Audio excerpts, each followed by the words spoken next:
9월 23일 금요일입니다.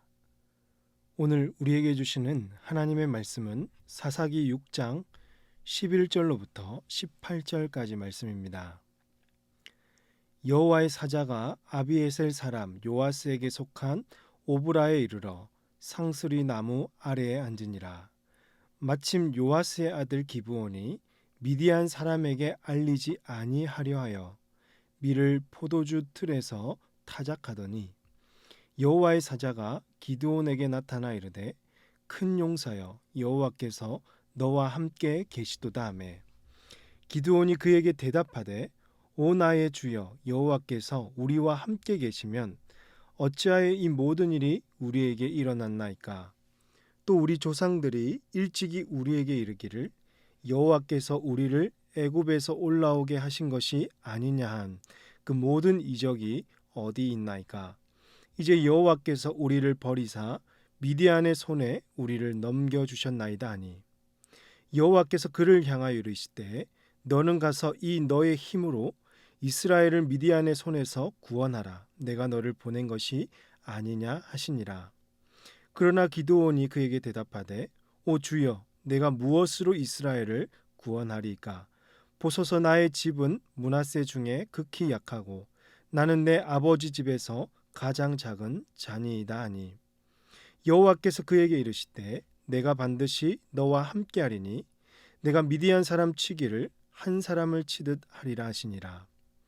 기드온이 그에게 대답하되 만일 내가 주께 은혜를 얻었사오면 나와 말씀하신 이가 주 되시는 표징을 내게 보이소서. 내가 예물을 가지고 다시 주께로 와서 그것을 주 앞에 드리기까지 이곳을 떠나지 마시기를 원하나이다 하니 그가 이르되 내가 너 돌아올 때까지 머무르리라 하니라. 아멘.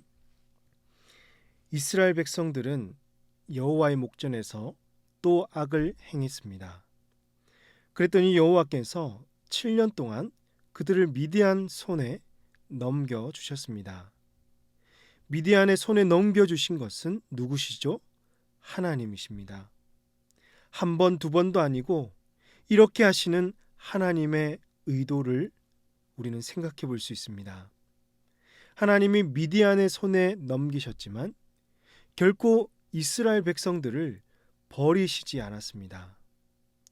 고통 중에 하나님을 생각나게 하시고 하나님을 찾게 하시고 그들의 부르짖음을 하나님은 들으시고 그의 일하심을 백성들로 하여금 보게 하시는 거죠. 이처럼 모든 역사는 하나님의 긍휼과 또 은혜 속에서 흘러가고 있습니다. 고통이 따르고 삶 속에서 힘이 들 때 또 비록 죄를 짓고 그에 따른 형벌이 저와 여러분에게 있다 할지라도 하나님은 우리가 기도하기를 바라시고 한없이 긍휼 베푸기를 기다리고 계십니다. 하나님은 그 기도에 응답하여 우리를 살리시고 한 걸음 더 성숙하게 하실 줄로 믿습니다. 은혜와 긍휼의 하나님을 이 새벽에 만나실 수 있기를 주님의 이름으로 축복합니다. 11절에 보니까 하나님은 기드온의 고향 오브라로 여호와의 사자를 보내셨습니다. 마침 요아스의 아들 기드온은 이 미디안 사람에게 들키지 않기 위해서 밀을 포도주 틀에서 타작하고 있었던 것입니다. 지금 사사기 기자는 의도적으로 기드온이 얼마나 비겁하고 나약한 사람인지를 보여주고 있는 거죠.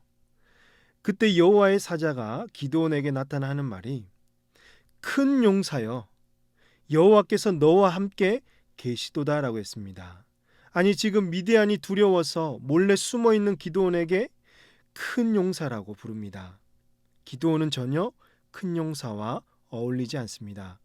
하지만 하나님께서 그와 함께 하시면 기드온과 함께 하시면 그의 능력과 관계없이 큰 용사가 될 수 있는 것입니다. 하지만 기드온은 여호와의 사자의 말을 믿지 않았습니다. 13절 보시면 오 나의 주여 여호와께서 우리와 함께 계시면 어찌하여 이 모든 일이 우리에게 일어났나이까. 또 우리 조상들이 일찍이 우리에게 이르기를 여호와께서 우리를 애굽에서 올라오게 하신 것이 아니냐 한 그 모든 이적이 어디 있나이까? 이제 여호와께서 우리를 버리사 미디안의 손에 우리를 넘겨주셨나이다 하니라고 했습니다.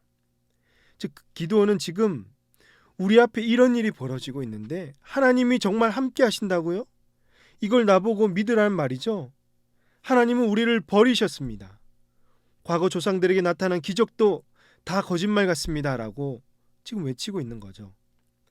사실 이는 이스라엘 백성들이 행한 죄악 때문에 벌어진 일인데 기도는 지금 자각하지 못하고 눈앞의 현실과 이기적인 사고에 의해서 말하고 있는 것이죠. 그럼에도 불구하고 하나님은 기드온에게 가서 14절 보시면 너는 가서 이 너의 힘으로 이스라엘을 미디안의 손에서 구원하라. 내가 너를 보낸 것이 아니냐 하시니라. 내가 너와 함께 할 것이라고. 미디안에게 보낸 것은 바로 나 하나님이시라고. 이스라엘 백성들을 구원하러 가라고 하시는 것입니다. 하나님의 인재와 능력이 기드온에게 임할 것을 확신시키고 계십니다. 이때 기드온은 뭐라고 말하고 있죠? 15절 오 주여 내가 무엇으로 이스라엘을 구원하리까? 보소서 나의 집은 므낫세 중에 극히 약하고 나는 내 아버지 집에서 가장 작은 자니이다 하니.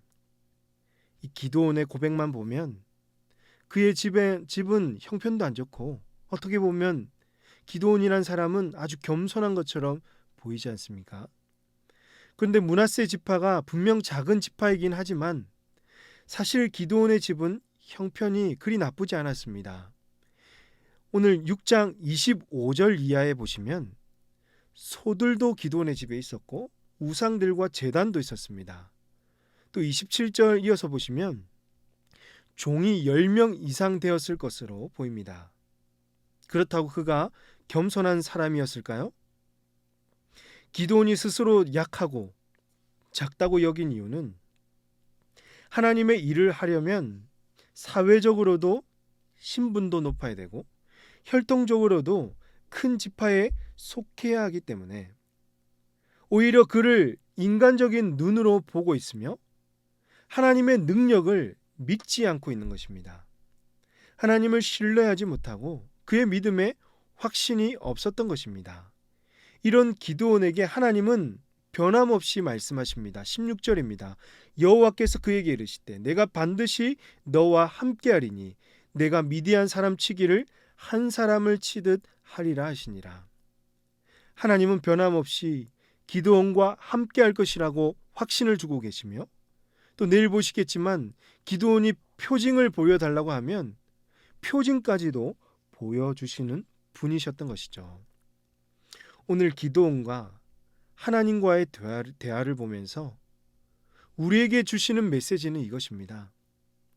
하나님이 함께 하시면 하나님의 일을 감당할 수 있는 큰 용사가 될 수 있다고 말이죠.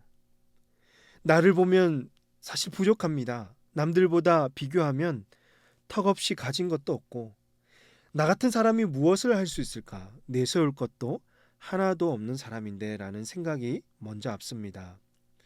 그러나 여러분, 하나님은 우리의 외모를 보지 않으십니다. 하나님의 관심은 내가 무엇을 가지고 있고 내가 얼마나 큰 것을 가지고 있는지가 아닙니다. 하나님은 우리의 중심을 보시고 하나님을 향한 믿음을 가장 눈여겨보십니다. 하나님께서 함께 하시면 내가 안 되는 일도 되게 하시고 이룰 수 없었던 것도 이룰 수 없을 것 같은 것도 이루시게 하시는 것입니다. 하나님이 나를 부르셨다면 그 일을 마칠 때까지 끝까지 함께 하시고 우리의 길을 책임지시고 선한 길로 인도해 주실 줄로 믿습니다. 하나님이 부르실 때 여러분에게 크고 작은 사명을 맡기실 때 무턱대고 내 형편만 보면서 노라고 하지 마시고 하나님을 온전히 신뢰하셔서 그분의 뜻을 이룰 수 있는 저와 여러분이 되시기를 주님의 이름으로 축복합니다. 기도하겠습니다. 하나님 아버지, 은혜와 사랑을 베풀어 주셔서 감사합니다. 이런 나약하고 또 연약한 우리들을 하나님께서 함께 하시고 하나님의 일을 할 수 있는 힘을 더하여 주시니 감사합니다. 주님을 온전히 신뢰하며 끝까지 믿고 주님께서 맡기신 사명을 잘 감당할 수 있는 저희들이 되게 하여 주시옵소서. 우리의 외모를 보지 않으시고 중심을 보시는 그 하나님을 끝까지 믿으며 우리의 중심을 날마다 하나님께 드리게 하여 주시옵소서.